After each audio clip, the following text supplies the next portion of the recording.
Welcome to our channel. In today's video, we will walk you through the step-by-step process of logging into the Go Hilton Team Member Program.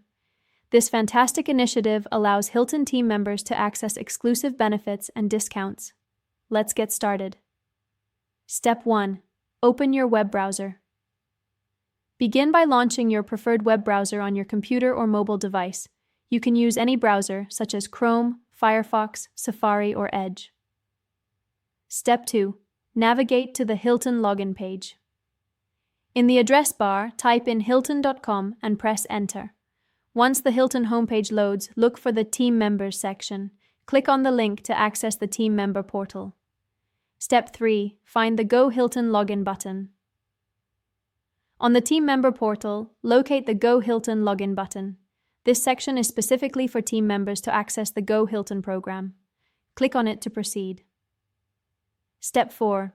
Enter your login credentials.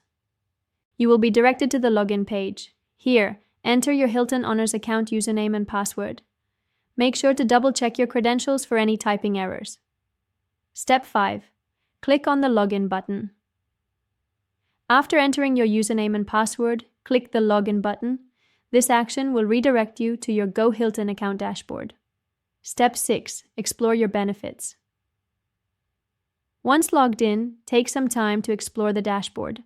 You will find various options available to you, including discounts on stays, travel benefits, and other exclusive promotions tailored for Hilton team members. Step 7. Log out after use. When you are finished, ensure to log out of your account for security reasons. Click on the user profile icon or the Log Out button usually found at the top right corner of the page. Remember, if you encounter any issues during the login process, you can reach out to Hilton's support team for assistance. Don't forget to subscribe to our channel, and if you found this video helpful, please give it a thumbs up. Thank you for watching, and we'll see you in our next tutorial.